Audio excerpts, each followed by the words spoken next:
Começando o IAD2 aqui, vamos lá. Um livro muito importante para esse curso agora atualmente é A Teoria do Ordenamento Jurídico do Norberto Bobbio. Então, se você quiser ler, que é realmente importante, leia. Tem aí no Google, procure, você baixa até de graça se você procurar direito. Tá bom? Agora vamos...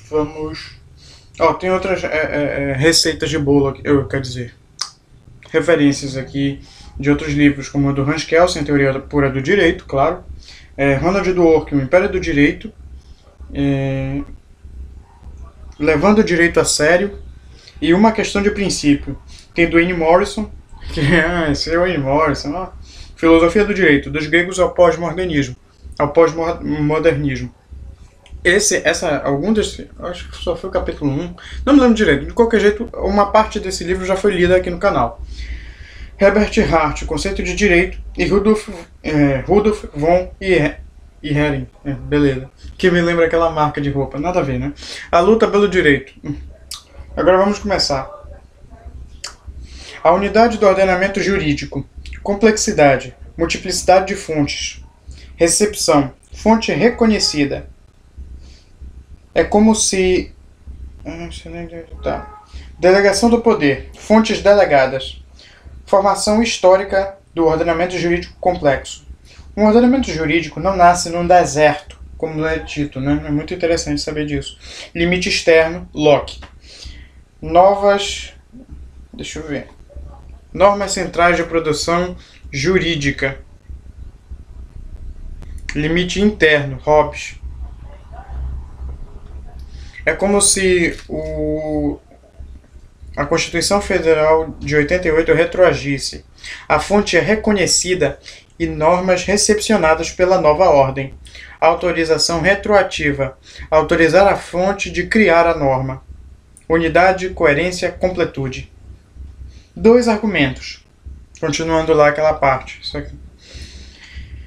Normas sem eficácia e normas sem sanção. Normas sem eficácia. Adultério, válida, mas sem eficácia alguma. Normas sem sanção, comportamentais e de organização, de conduta. Ordenamento jurídico complexo.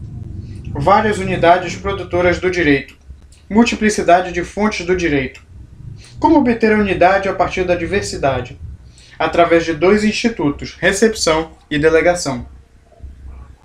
Constituição Federal. Tem aqui 2 setas, um para o lado e outro para o outro. Recepção e delegação. Recepção trata do limite externo, aquele que vai ser tratado pelo Locke. Bora lá. Recepção, leis anteriores. Tá? Também se refere à sociabilidade, à história, cultura e valores. Por quê? Você chega nessa parte aqui que fala um ordenamento jurídico não nasce no deserto, ou seja, ele não nasce num local que não possui história, que não possui, como é que se diz? Classes sociais, ele não nasce num lugar que não há sociedade. Ele sempre nasce em sociedades, entendeu? Então, por ter uma história, ter esse processo de socialização, esses valores, tudo isso, tudo que pertence, é inerente a uma sociedade, é por isso que ele nasce em sociedades. Então é por isso também que o ordenamento jurídico não pode nascer no deserto, no nada. Entendeu? Em algo que não possui valor algum, nada a ser explorado. Leis anteriores são leis acolhidas pelo ordenamento, mas não vinculam mais, desde que não seja incompatível com a Constituição. O Locke ele vai defender essa parte do limite externo.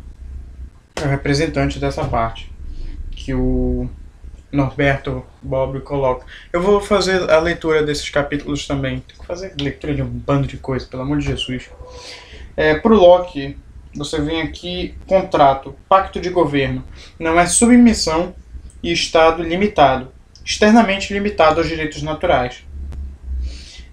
Tem também a delegação, que é limite interno. É como se fosse projetar-se para o futuro, o Estado fosse projetar-se para o futuro. Limite interno, que já vai relacionar com o Hobbes. Autolimite, da produção normativa às outras autoridades. O Estado é absoluto, não é limitado, mas pode reconhecer um alto limite, pois não dá conta de tudo. É como se o rei ele dissesse assim: eu realmente não posso fazer tudo, de fato, eu não posso julgar todos os casos do país. Eu vou ter, então, por mais que não seja da minha vontade, delegar essas responsabilidades para outras pessoas. Por exemplo, Moisés. Todo mundo, quando ia tratar de um problema lá, falava com Moisés, todo mundo de Moisés, uma fila que dobrava o quarteirão todo lá. Mas só que o que aconteceu? Percebeu-se que ele sozinho não podia dar conta, então precisava-se de juízes. Obrigado. Beleza, obrigado. Precisava-se de juízes para diminuir aquele fardo na vida dele. Uma pessoa julgando todos os casos não vai dar certo.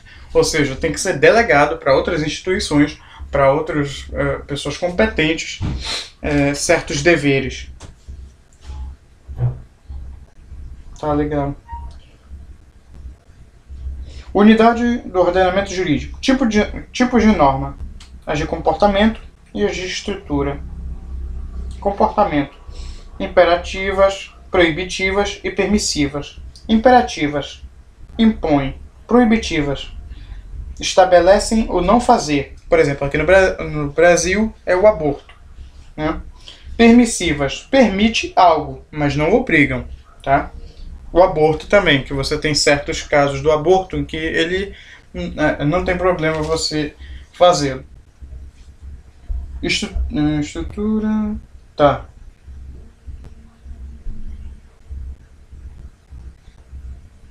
Limites materiais e formais. Os limites materiais são os de conteúdo. Norma fundamental. A norma estrutural aqui, por exemplo, pode ser a LINDB. A norma estrutural pode ser a LINDB. Norma fundamental. Normas positivas. Postas. Pressuposição lógica necessária. Evitar o regresso infinito.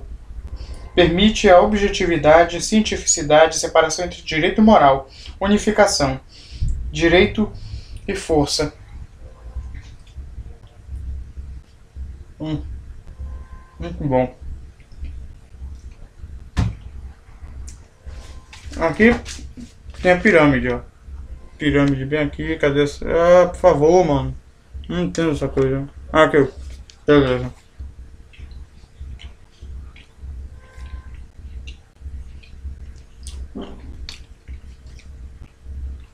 Se quiser pausar para ver a pirâmide, sem problema.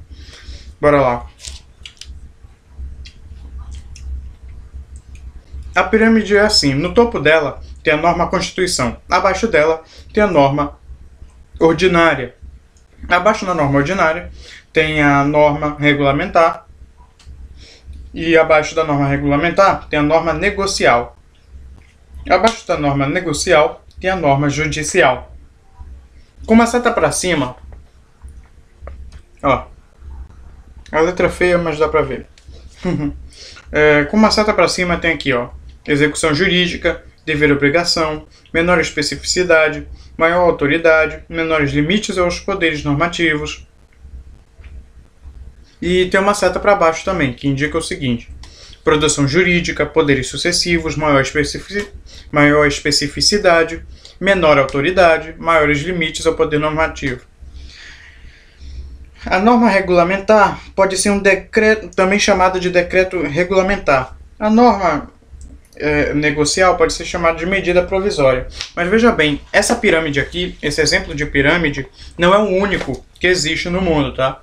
Existem vários outros, mas a professora tomou como base esse. Sai daqui, formiga. Égua. O pão é meu. O pão é meu. Que coisa. E acima da norma constitucional tem a norma fundamental. Ela é tipo o olho de Horus dessa pirâmide, né? Não, mas o olho de Horus não dá. Então a norma constitucional é o olho de Horus. A ponta do olho de Horus é que seria. Continuando aqui. A teoria positivista é solipsista. Ou seja, O que produz o direito é o direito. O que produz a norma é a norma. Ou seja, como é que é o significado de solipsista? É alguma coisa que você faz a si mesmo. A si mesmo. É isso, basicamente. Basicamente, a si mesmo, certo? Por isso que aqui tem o que produz o direito é o próprio direito. O que produz a norma é a própria norma. A norma em si se produz, né? Tá, continuando. Uma norma inferior pode colidir com a superior em certos casos. Norma ordinária. Você tem como exemplo de normas ordinárias as leis ordinárias e o Código Civil. Norma fundamental é pressuposta, não posta. Não tem moral, nem é conteudística, ou seja, não tem conteúdo, não diz nada, mas se ela dissesse alguma coisa, ela diria: obedeça o poder constituinte. Ela dá autoridade à autoridade e ela tem a função de afirmar a unidade apesar da complexidade. Normas possuem ponto em comum, que é a norma fundamental. Também temos o seguinte: dos fatos não podemos concluir normas. O dever ser não pode ser concluído do ser. Coisas distintas. E vou já partir.